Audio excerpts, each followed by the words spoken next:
وہ ان کی نگاہیں بھی افغانستان کی جانب ہیں، اور پاکستان یہ چاہتا ہے کہ افغانستان میں قیام امن کے جو راستے ہیں وہ جلد سے جلد کھلیں تاکہ علاقے میں ترقی اور امن کا جو دور ہے وہ جلد سے جلد شروع ہو. اور یہی وجہ ہے کہ دوحہ کانفرنس کو اس لیے بھی اہمیت کا حامل قرار دیا جا رہا ہے کہ پاکستان یہ چاہتا ہے کہ دوحہ مذاکرات کے ذریعے عالمی برادری اور خاص طور پر دوحہ مذاکرات میں شامل ملکوں کے ذریعے افغانستان پر یہ دباؤ ڈالا جائے کہ افغانستان کی سرزمین جو ہے وہ پرامن ہو، پرسکون ہو. پاکستان کا دیکھیں موقف جو ہے بڑا واضح اور کلیئر ہے کہ افغانستان میں دہشت گردی کے اڈے ختم ہونی چاہیے، وہاں دہشت گردوں کے ٹھکانے ختم ہونے چاہیے، اور جو دہشت گردی میں ملوث ہیں ان لوگوں کے خلاف طالبان کی حکومت اقدامات کرے تاکہ یہ سرزمین جو ہے وہ پاکستان اور کسی بھی ملک کے لیے استعمال نہ ہو. تو اس لحاظ سے پاکستان کا موقف بڑا واضح ہے، اور پاکستان کے اس موقف کی دنیا کی تائید بھی حاصل ہے. امریکہ بھی یہ چاہتا ہے کہ افغانستان میں امن قائم ہو اور افغانستان کی سرزمین کسی بھی ملک کے لیے استعمال نہ ہو تاکہ وہاں پر جو ترقی کا عمل ہے اس کو شروع کی. اور خاص طور پر یہ دیکھیں ترقی کے عمل کے لیے جو کام پاکستان کرنا چاہ رہا ہے، پاکستان نے پہلے بھی ڈیلیگیشن بھیجے ہیں، وہاں پولیس کی ٹریننگ کے حوالے سے بھی بات ہوئی ہے، وہاں بینکنگ سیکٹر کو بہتر بنانے کے حوالے سے بھی پاکستان نے ڈیلیگیشن بھیجتے رہا ہے. تو ابھی بھی پاکستان کی کوشش ہے کہ اگر وہاں امن اور افغانستان کی تعمیر و ترقی کے لیے کوئی کام شروع ہوتا ہے تو پاکستان اس میں کردار ادا کرنے کے لیے تیار ہے. ٹھیک ہے. اچھا صافی صاحب، ایک تو یہ کہ کتنی اہم آپ دیکھ رہے ہیں اس کانفرنس کو، اور دوسرا یہ ہے کہ عمومی طور پر ایسا ہوتا ہے جب پہلے اس قسم کی کانفرنسز ہوئی ہیں اس میں بڑے ہائی لیول ڈیلیگیشنز جاتے ہیں. کمپیریٹیولی اس مرتبہ ہمیں تھوڑا سا معاملہ جو ہے اس سے مختلف نظر آیا ہے. پھر طالبان حکومت کے جو مرکزی ترجمان ہیں ذبیح اللہ مجاہد، اوبویسلی وہ اس میں شریک ہیں، اس وفد کی وہ قیادت بھی کر رہے ہیں. جب انہوں نے روانگی سے قبل ایک پریس کانفرنس جب کی ہے تو اس میں انہوں نے کہا کہ افغانستان کے جو اندرونی معاملات ہیں اس پر کسی قسم کی بات چیت کی کوئی گنجائش موجود نہیں ہے. باقی جو مسائل ہیں، اقتصادی مسائل ہم حل کرنا چاہتے ہیں، اس پر بات چیت ہوگی. تو اوورآل اس کو کیسے دیکھ رہے ہیں، اس کا کیا امپیکٹ ہوگا؟ دیکھیں نا، عید افادیت کے حوالے سے تو حافظ صاحب نے آپ کو بہت تفصیل سے بتایا، اور ظاہر ہے بات چیت جس معاملے پہ ہو، مذاکرات جس معاملے پہ ہو تو اس کے نتائج بہتر ہی نکلتے ہیں. اور ہم توقع یہی کر رہے کہ دوحہ ڈائلاگ کا جو ایک تسلسل ہے، یہ اجلاس جو آج دوسرا دن ہے، اس کے بھی اچھے نتائج نکلے افغانستان کے عوام کے حق میں بھی، اور جو اس کے پڑوس میں بسنے والے ممالک ہے بلکہ اقوام عالم کے لیے اس کے نتائج اگر بہتر نکلیں گے تو اس پہ پوری دنیا کو خوشی کا احساس ہوگا. جو آپ وفد کے حوالے سے بات کر رہی ہے تو آپ بجا کے فرما رہی ہے اس سے پہلے جتنی بھی اس قسم کی ایکٹیویٹیاں ہوئی ہے تو اس میں کم از کم امیر خان متقی جو افغان عبوری حکومت کے وزیر خارجہ ہے، ان کی سربراہی میں ضرور وفود کی شمولیت ہوتی، یا کم از کم شیر محمد ستانکزئی جیسے لوگ ہیں، یا ملا شیرین جیسے لوگ ہیں، یا ملا وسیق جو ان کے انٹیلیجنس چیف ہے، ان لیول پہ لوگوں کی شمولیت ہوتی رہی ہے. لیکن ذبیح اللہ مجاہد بھی بہت پرانے رہنما ہے طالبان عبوری حکومت کے، ان کی سربراہی میں طالبان نے اس وقت مناسب سمجھا کہ ان کی سربراہی میں وفد جائے. اور کچھ اطلاعات جو مغربی میڈیا میں اور افغان میڈیا میں رپورٹ ہو رہی ہے کہ افغانستان کے اندر جو ہے کچھ سیاسی خلفشار بھی ہے، جو ان کے بیچ میں کچھ تقسیم ہے، لیکن یہ اس وقت ہمارا موضوع نہیں ہے، اس پہ کسی اور وقت بات کر لیں گے.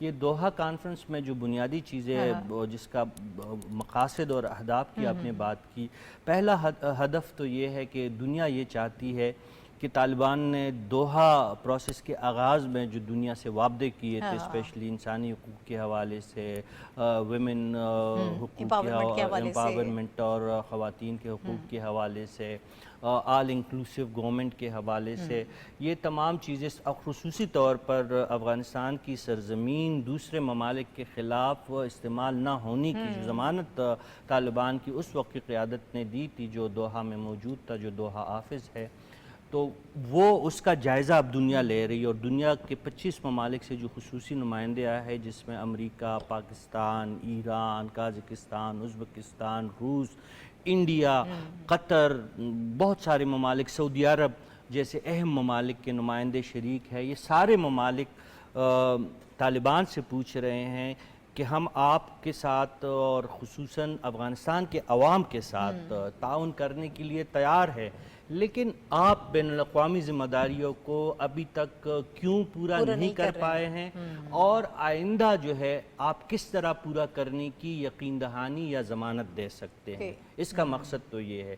دوسرا مقصد اس کا یہ ہے کہ چونکہ دنیا کے کئی امدادی ادارے اور کئی ممالک براہ راست طالبان عبوری حکومت کی انسانی بنیادوں پہ مدد کر رہے ہیں، تو وہاں پہ چونکہ بینکنگ سسٹم مفلوج ہے، تو افغانستان کے بینکنگ سسٹم کو دوبارہ ایکٹیویٹ کرنے کے حوالے سے بھی بات چیت جاری ہے۔ اس وجہ سے اس مقصد کے لیے ورلڈ بینک کے نمائندے وہاں پہ موجود ہیں، جو باقی بڑے مالیاتی ادارے وہاں پہ موجود ہیں، وہ اس بات کا جائزہ لیتے ہیں کہ جب تک افغان عبوری حکومت کی آئینی اور ان کی لیجیٹیمیسی کو تسلیم نہیں کیا جاتا تو کس طرح وہاں پہ بینکنگ نظام کو فعال کیا جا سکتا ہے، کیونکہ جب کیش میں منی ٹرانسفر جو ہوتی ہے، جو وہاں پہ رقم جاتا ہے، اس میں بہت زیادہ شکایات ہے ڈونرز کو کہ وہ مستحقین کو وہ رقم نہیں پہنچ رہی ہے۔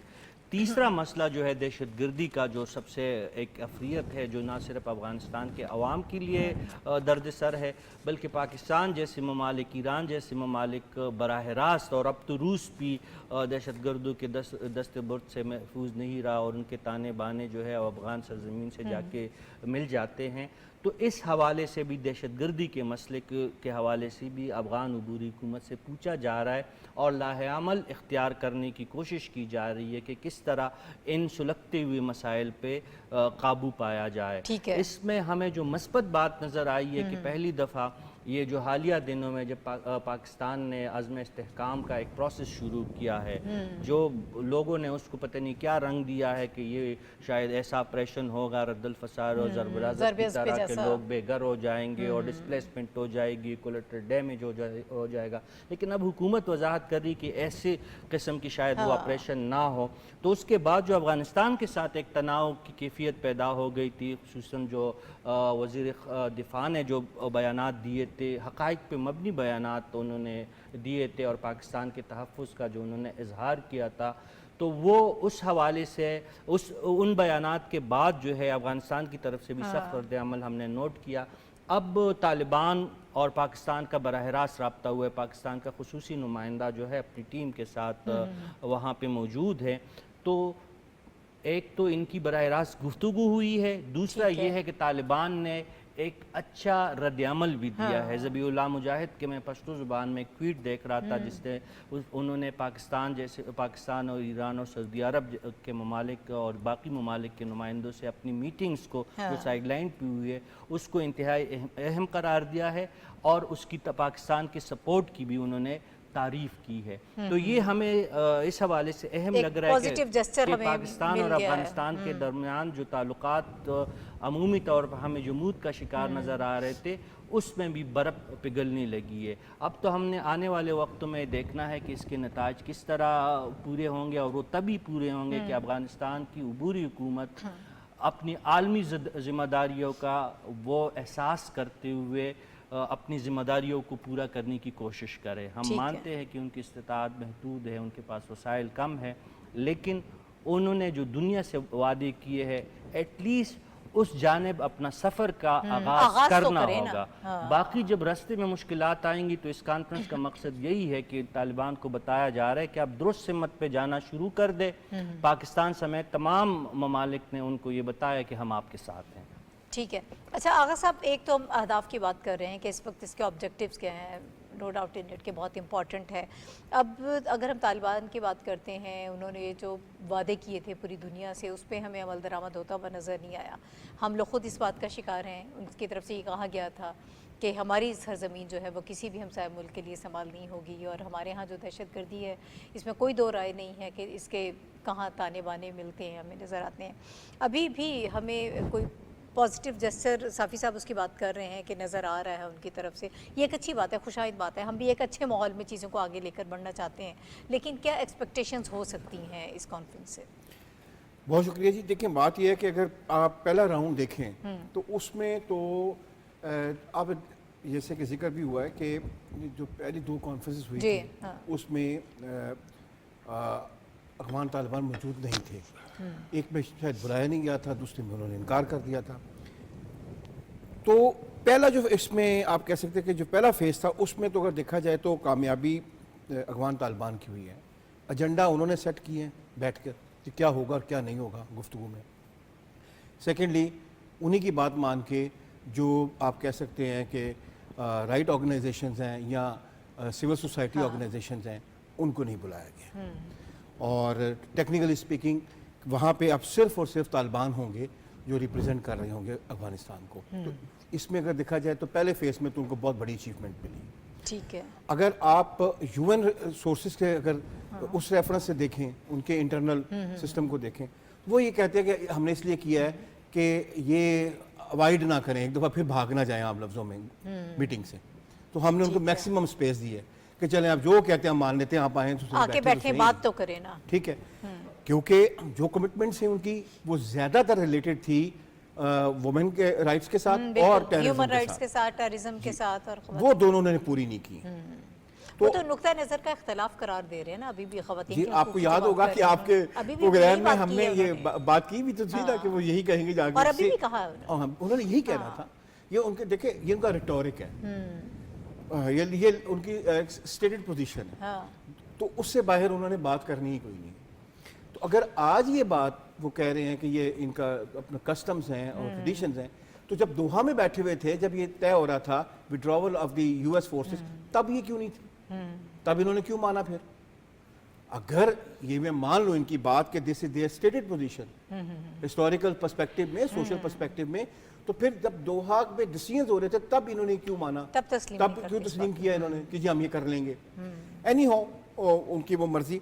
اب دیکھنا یہ ہے کہ ہماری کیا ایشوز ہیں. ہمارے ایشوز وہی ہیں جو کہ ڈیفنس منسٹر نے بہت کیٹاگوریکلی بتا دی ہیں, اور ہم نے اب یہ دیکھنا ہے کہ دیکھیں ہر کنٹری کا یہ حق حاصل ہے کہ وہ اپنے آپ کو پروٹیکٹ کرے.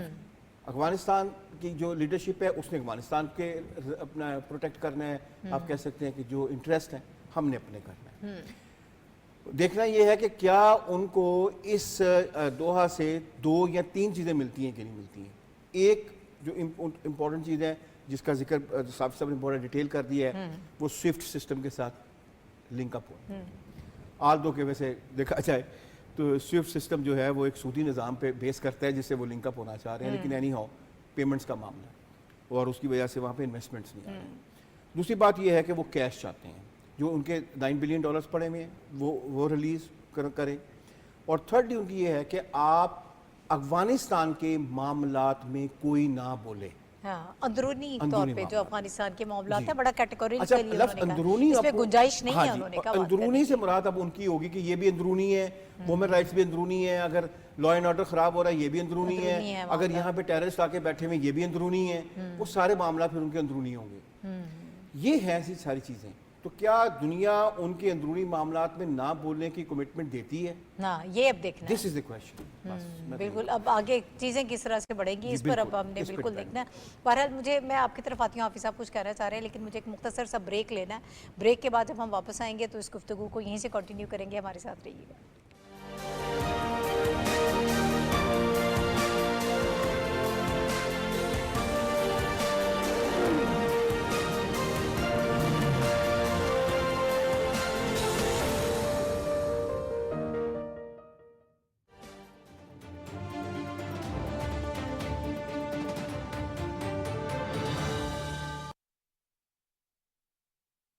الله أكبر الله أكبر الله أكبر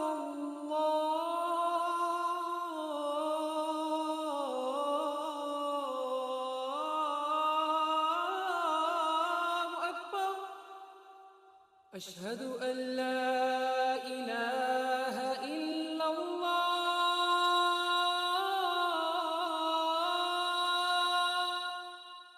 أشهد أن لا إله إلا الله أشهد أن محمد محمد رسول الله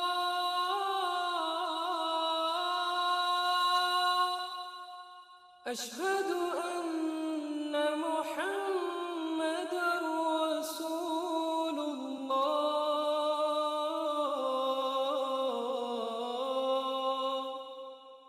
حي على الصلاة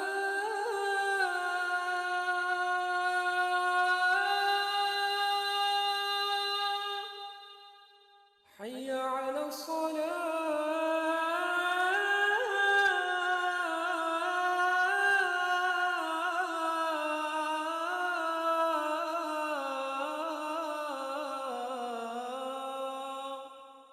حي على الفلاح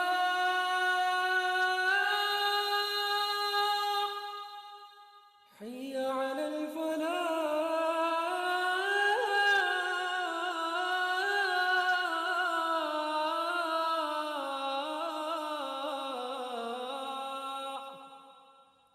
الله أكبر الله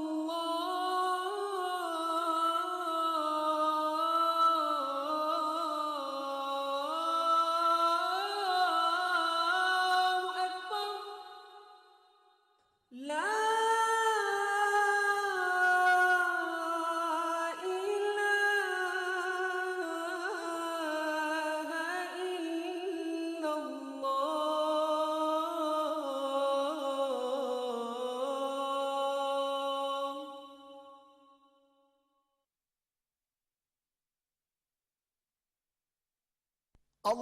اللهم صل على محمد وعلى آل محمد كما صليت على إبراهيم وعلى آل إبراهيم إنك حميد مجيد اللهم بارك على محمد وعلى آل محمد كما باركت على إبراهيم وعلى آل إبراهيم إنك حميد مجيد.